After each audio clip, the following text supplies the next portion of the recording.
in the bustling heart of Lagos, Nigeria, where the streets echo with the honking of yellow buses and the cries of vendors. A small boutique glows quietly under the golden morning sun, its glass windows displaying colorful Ankara and lace fabrics that shimmer like jewels.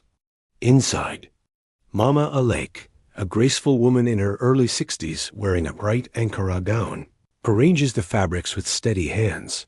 her face carrying the elegance of dignity and the marks of many untold struggles. And though customers stop to admire her fabrics and greet her warmly,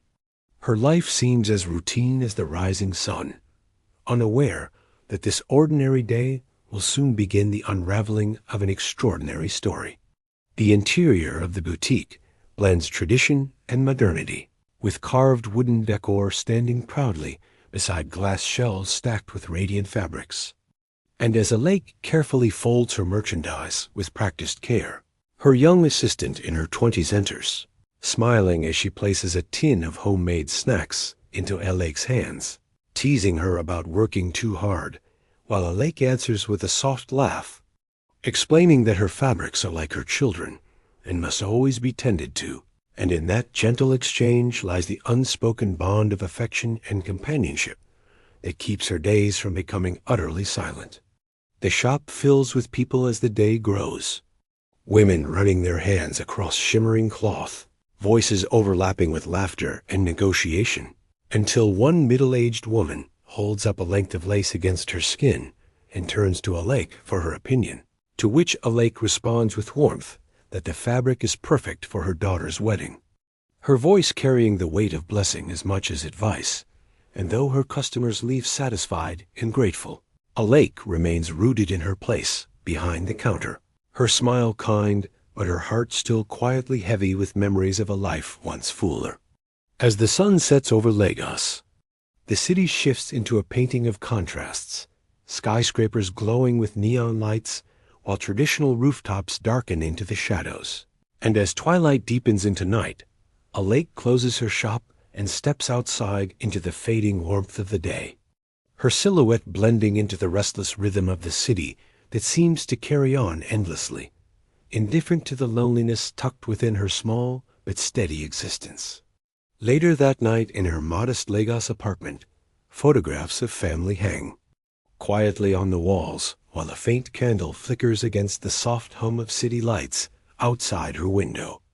And Alake, now dressed in a simple wrapper, sits by the glass looking out into the distance, her eyes drifting between the memories framed on her wall and the restless city beyond, caught between what she has lost and the emptiness of what remains, the silence pressing in until she finally exhales and lets the night fold around her. Driving alone through a deserted Lagos road, the sky suddenly bursts into heavy rain, blurring the windshield and pounding against the car roof until, with a sharp cough of the engine, her old car shudders and dies, leaving Alake stranded in the storm with only the dim glow of headlights reflecting across the slick asphalt. And as she sits gripping the wheel, the isolation of the moment weighs on her until she realizes she must step out into the rain and seek help, her umbrella barely shielding her from the downpour.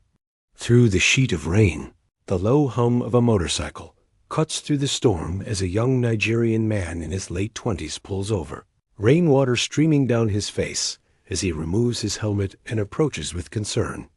offering assistance while his soaked clothes cling to him. And though hesitant at first, Alake allows him to examine the stalled car, watching anxiously as the stranger named David crouches beside the engine in the pounding rain,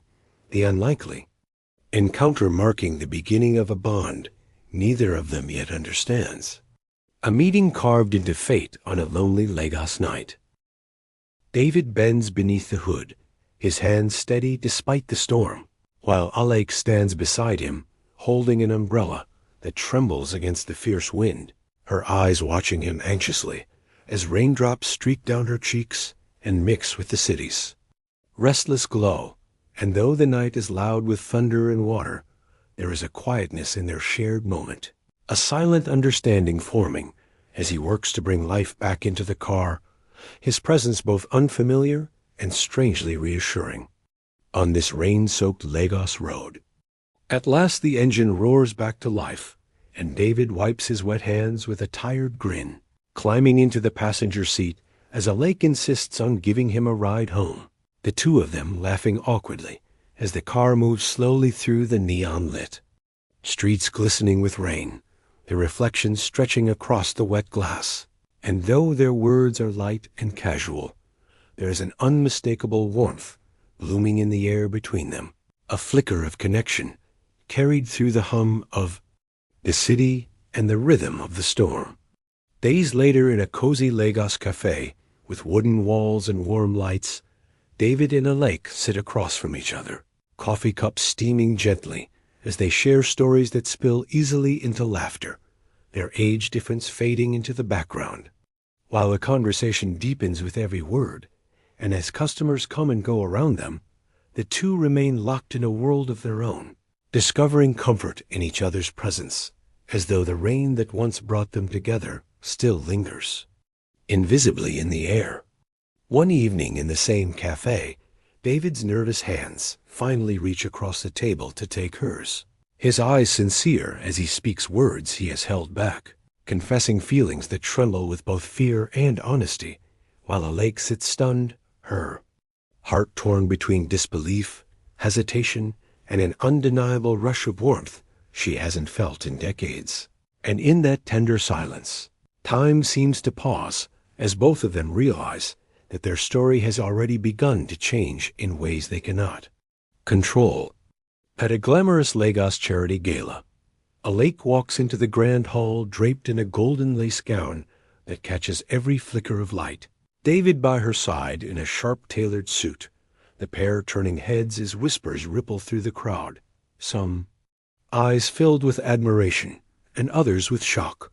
And though the music and laughter of the evening surround them, what truly matters is the way they walk hand in hand, defiant and radiant, choosing to be seen together in a world that may not understand their bond.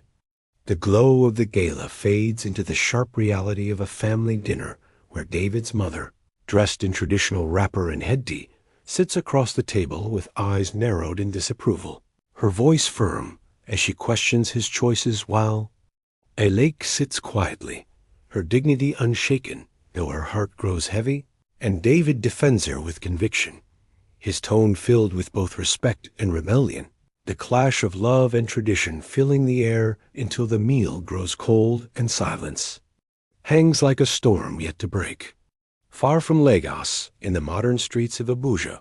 David stands outside an impressive engineering office building, a folder in his hand and ambition burning in his eyes. Yet his expression carries conflict as he weighs the promise of a new career against the life and love he has begun to build with Alake. The tall glass towers around him, reflecting both the future he dreams of and the uncertainty that gnaws at him, leaving him suspended between two worlds that demand he choose where his loyalty lies. Back in her Lagos apartment, the city lights flickering through the window like distant stars, Alake sits alone at the edge of her bed with the phone pressed to her ear, her voice low and trembling as she speaks to David about her fears, her doubts woven into every word, while behind her the framed photographs of her late husband seem to watch silently, a reminder of a life lived and lost. And as the conversation fades into pauses and sighs, the room feels heavier, as though the very air is asking her whether she dares to embrace love again. After months apart, the door to Alake's apartment opens to reveal David standing there, his face tired yet determined, and before she can speak, he steps forward and wraps his arms around her, holding her with a kind of desperate relief only distance can create, while Alake clings to him just as tightly, tears slipping down her cheeks as the warm golden glow of the lamp bathes them both in a light that seems to dissolve every doubt, every fear, until all that remains is the simple truth that they need each other more than the world's judgment. The air is filled with music and laughter in a brightly decorated Lagos hall, walls draped with Ankara fabrics and flowers blooming in every color. As Alake and David stand hand in hand before their families and friends, their smiles radiant. As they announce their engagement, and though some eyes glisten with joy, while others linger with quiet unease, the couple remain firm, their bond celebrated in the rhythm of drums and the dance of bodies that surround them, sealing their promise. Not only with words, but with the blessing of community and tradition entwined. Late one evening in her bedroom, Alake stares in disbelief at the small test in her hands, her breath catching as the result glows before her eyes, a miracle she never imagined possible at her age, and as tears of shock and joy flood her face, David drops to his knees beside her, his own eyes wide with wonder, laughter breaking through the disbelief as he holds her trembling hands. The two of them caught in a moment that feels both impossible and divine, a gift neither asked for, but both now embrace with all their hearts. In the quiet intensity of a Nigerian hospital room, the cries of newborns pierce the air as doctors gently place two tiny infants, a boy and a girl, into the waiting arms of Alake and David, their faces streaming with tears of awe and gratitude. As they gaze at the children who symbolize not only love but resilience, a second chance written against all odds, and as they cradle the twins wrapped in soft blankets, their smiles meet through the blur of tears, knowing their journey has led them here to this moment of new beginnings. From the bustling streets of Lagos to the quiet glow of their home, Alake and David's story settles into the rhythm of everyday life, their boutique filled with fabrics and laughter, their nights filled with the gentle cries of their children. And though the world outside may still whisper and question, within the walls of their life together exists a love unshaken, a bond tested by storms and strengthened by miracles, proving that sometimes destiny does not follow the rules of age, tradition, or expectation, but writes its own story in the hearts brave enough to believe.